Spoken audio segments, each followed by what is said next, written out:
All right, another night of violent unrest on the streets of Barcelona. Thousands have taken to the streets chanting and protesting the conviction of a dozen Catalan separatist leaders. Since the conviction of those leaders, demonstrators have clashed with police. You can see their officers using their batons to push back on those crowds. There have been reports of officers even firing rubber bullets. So far, about 200 people have been reportedly injured. This Friday, separatists plan to march toward the Catalan capital. Earlier today, I was joined by former UK MP George Galloway to discuss this very fluid situation.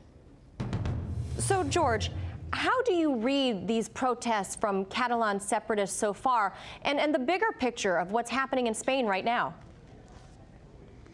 Well, these were very savage sentences, 100 years of jail time across the 12 democratically elected politicians for the crime of organizing a democratic vote in a referendum which had no legal validity, but it was no more than a referendum. It was people putting an X on a piece of paper with a pencil. We're not talking about terrorism or violence.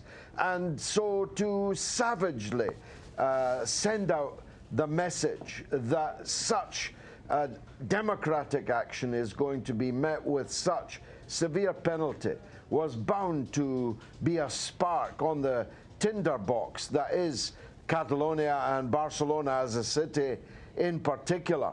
And that's exactly what's happened. There's flames everywhere. There's tens of thousands of demonstrators in running battles with the Spanish police who have a bad reputation, going right back to the fascist era, which only ended, of course, in the 1970s. And it's all turned remarkably ugly, remarkably quickly. You've got to ask yourself, what on earth was the Spanish judiciary thinking about in handing out prison sentences like this, when the whole Catalan independence thing was running out of steam? And now they've given it a huge traction again. Yeah, it was certainly a surprising sentence to be handed. And George, if you would, please compare and contrast what's happening in Hong Kong to what we're seeing now in Spain. Are there any similarities?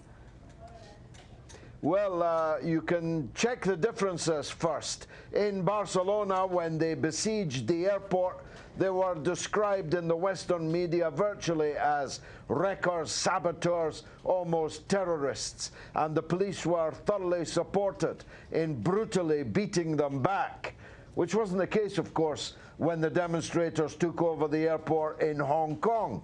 There they were democracy protesters, and the police, who weren't even beating them back, were the villains of the peace.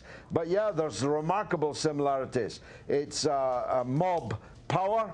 It is changing political facts on the ground by the sheer force of numbers and the dynamism of the people involved in the protests and demonstrations. I've just written about this on RT.com, how George Orwell ought to be alive today and see double speak in action across all kinds of theatres, Hong Kong and Barcelona being just two of them. And George, bringing this back to the UK, with Brexit just around the corner, how might what's happening in Spain impact Brexit, perhaps, you know, in the way of how the EU Commission might be nervous with all of these moving parts?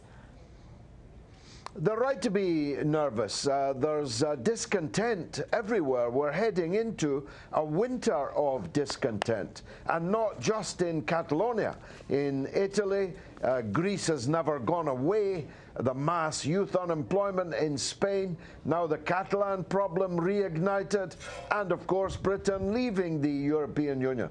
But if I may point out, this shows the fact that the EU is completely silent about EU citizens being bludgeoned down by brutal police action in a part of the EU. In Spain, not accepting the democratic right of the Catalans to at least have their say on how they want to be governed and where they want to be governed, and their refusal up to now for 3 years to allow us to implement our decision to leave the EU. It's not looking much like a fortress of liberty and democracy these days, the old European Union. And George, one last thing about independence. SNP leader Nicola Sturgeon yesterday told her conference in Aberdeen, quote, "We are winning the case for independence." What do you make of that? Well, she would say that, wouldn't she? She's the independence leader addressing the Independence Party, but unfortunately for her, the numbers don't add up. It was 55-45 when we had our once-in-a-lifetime referendum. They want another one just 4 years later, and I think that number is roughly the same. Maybe a little increase in the pro-independence, depending on what poll you look like, but that wouldn't survive 5 minutes of a referendum campaign, because we will have left the EU and Scotland will want to rejoin the EU, leaving the Union it's already in with England, an island of English-speaking people using the same currency with a common culture, common language, and history together going back 300 years. The SNP will find it hard to persuade Scottish voters they've got more in common with Slovenia or Slovakia than they do with England and Wales. And by the way, they won't like freedom of movement of cheap labour coming from Slovakia and Bulgaria and Romania and all the places that will no longer be able to get into England, but will be able to get into an independent Scotland in the EU. Trust me, I know the Scots. Yeah.